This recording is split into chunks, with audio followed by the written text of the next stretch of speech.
May I request Ibaranas to explain or pag-explicar kalugangan ng mga informasyon. You may now proceed.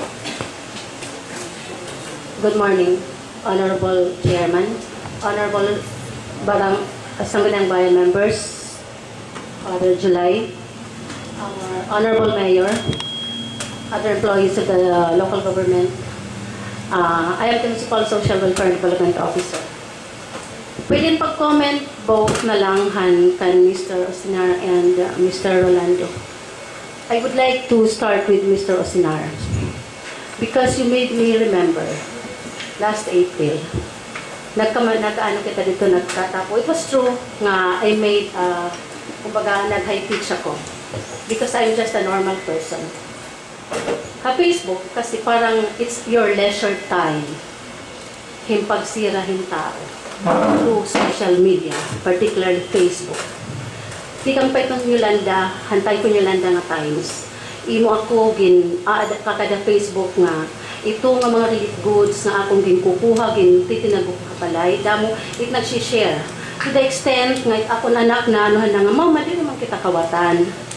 Pagkadi agad dito ng mga tao, I am very touched for that. Hindi mo lang ito mga account. Hindi mo dito account. Kung may nakita advokasya, we should be fair. We should be objective. Kung objective kita, kaya nung nasa rin ka nga, I am expecting kuno for the authorities to answer. Paano kang makaka-answer? Gimblock mo kami, gimblock mo Marjorie, dihirandi nga ni, diri nakakasulod, himan-man, gimblock mo. Paano kami? It's not fair. Sana, dili ka ng blablakin, friends. Dili kami makakahataghin exact mo information, kaya gimblock mo na. Parang iti mo gusto, one side lang. Dili mo kami tatagan ng opportunity to explain. And I am very thankful for the Honorable Sangguniang Bayan members nga in-invite ako nga to give light to this situation, hini nga mga issues which is very umabot na central office. May order na his secretary Dinky Suliman for the regional office which is very inisugad na kasimple. Alarma na tanan, regional office, provincial office, ang kalahi nga tanan apektado na.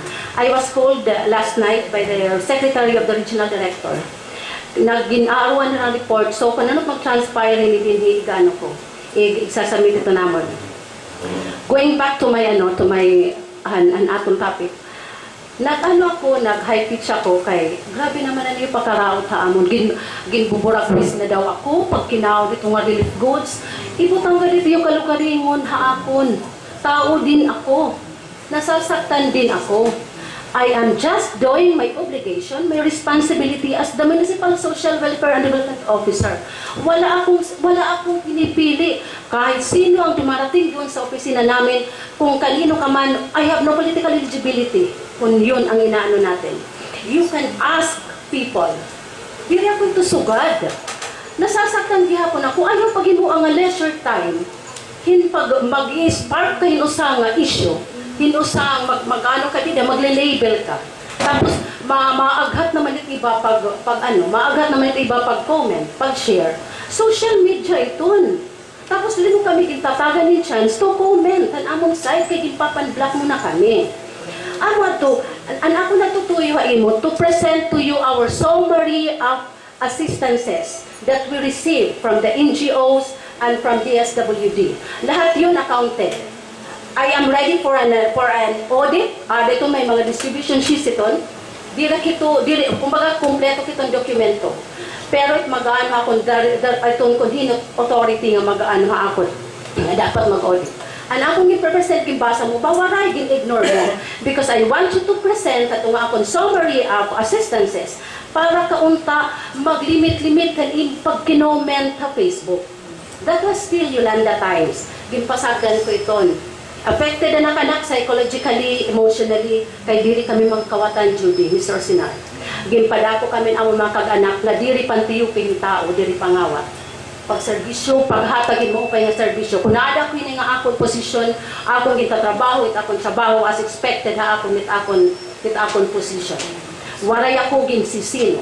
Waray ako ginpipili. Kung hinot napakada, basta based sa eligibility, gintatagang ko ito na assistance.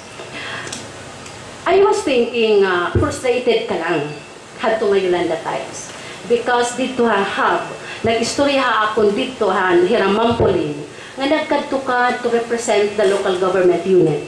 Parang ikaw ang gusto kumuha doon ng assistance, ng allocation for Calbiga para ang Typhoon Yolanda victims and relief goods in other words. Dito protocol ito nira, kudinot MSWDO, doon ibibigay.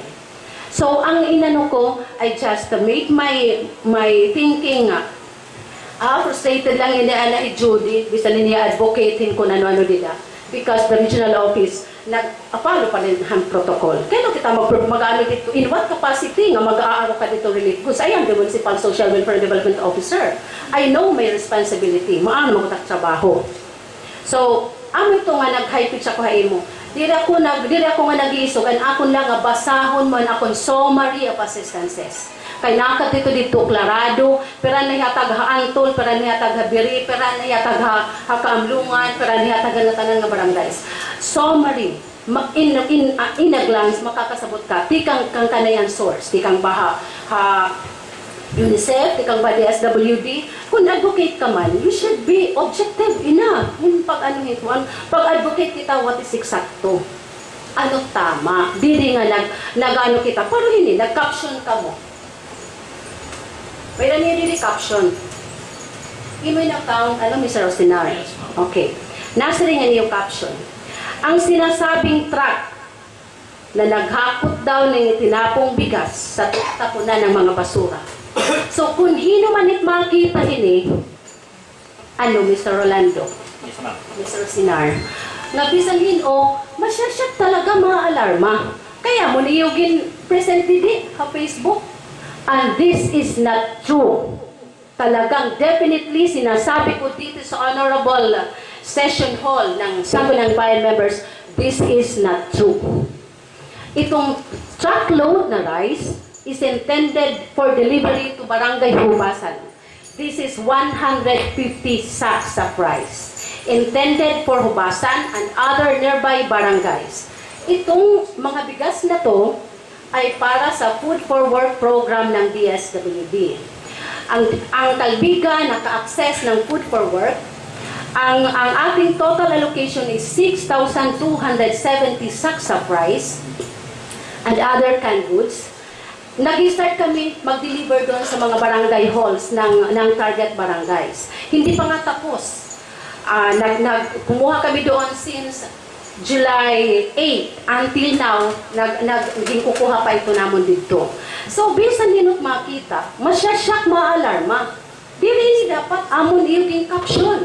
Kaya dili naman ini amo, bisan lang kung baga intelligent kita ang nagbabasa at Facebook, kung intelligent enough kita, kung wala kita negative ng mga intentions, iya pala picture, makita dito sugad dito ka-template paglabog, Mr. Rolando.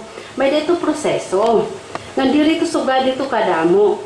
Gina-admit ita amon opisina at Municipal Social Welfare and Development Office nga may ada namon ginpalabog. Actually 3 sacks pero ibanan pa rin namon na pwede pa may tutubong in baboy. Dili kita pwede magano kay dili ito ya sobra nga nasa ring tinago ito namon. Waray nakuno namon kay babaligya amo nga ginlabog nala. Amo ito nagawa sa ito Facebook. Ito ang munisipyo palisyon nga dili kita dapat magpapawaray in stockpile. Party to stockpile. Dili man ito pwede nga mawawarayan kita kay kung may ada mga kupri nga waray gintutuon, pwede ito mapakadi. Dili pwede nga mapalit la kita dahil dili man ito outright nga makakapalit sa NFA. Kay kung LGU mapalit dapat NFA yon.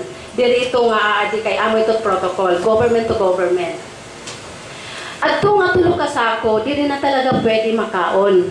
Dili man kami ito pwede magpalabog kung waray certification.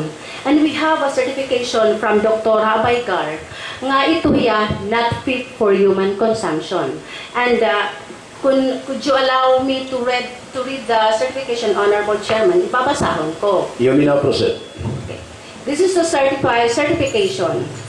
This is to certify that almost 3 sacks of Penifer rice is stockpiled near the window and harani dito han bintana of the municipal building annex got wet during the heavy rains and were spoiled. Hence, these were rendered not fit for human consumption anymore and therefore disposal. Dili talaga ito pwede nga, ito nga mga magraot na ipapandistribute kay dakol wat ito nga amon baratonon. Ngayon, bisan diin makaka-encounter ka mo. You may ask other LGUs kay parang, diri ini unusual. Normally ni mga nag-stockpile. Kay diri man ito nga tanan na perfecto, dani man ito na orana, dani ito na aano ni mga bangka-bangka. Ngan, kumbaga, diri na hiya ga-advise in paghatag. Diri ito sugad kada mo. And you said, Mr. Rolando nga, may dako no nagpaka-repack. Waray, as far as I remember, waray kami ito repack nga nga ginlabog dito. It ako na liwat question, if we allow the honorable body nga unta i-present an iragin video or something para unta makita mga tao kay parang ita kung liwat waray man diyo na ipakita, hay mat nga naipakita mo nga gintugdog mo. Let's be honest enough, oo, katungod ito naton, pero tatong katungod, dirilwat ito katungod para pagrubah kasi tao. Ito nga imo gin-upload imo account, naka-trigger ito. Kay kung bisan ako, kung kumita ako hini nga truckload of price, nga nasiring ka, nga itinapon, masisina talaga ako. Maraot ito buot, kay maaram kita nga damot nagkukuritas itatapon tala. Parang gin-trigger mo lang mga tao nga mag-share hindi rin eksakto information. Sana, di rin ni ako niibugin sila nga itinapon. Ito ang sinasabing truck na ang mga bigas itinapon. So, normal nga, nagkakamaya dahil mga negative impression. Para ka maging hero at our expense. We should not do that. Di rin naman ito maupay. Comment from the chairman. May I know, Mr. Iba? Ito ba nga picturean mo nga ay tulong nga sa kasako nga bukas nga may da certification ato doktora. May ada ba kita picture para makita naton. Tuwa. Na-picturean ba niyo before dispose? Waray ko na ito ka picture kay kumbaga hamon hamon protocol basta as far nga may da kami certification nga dili na ito fit for human consumption. Okay naman ito yun lang hindi namin na-picturean yun. Actually, not from DSWD, from OCD yun. Pero, the fact na gin-deliver na nga LGU, parang responsibility na din nato ng title.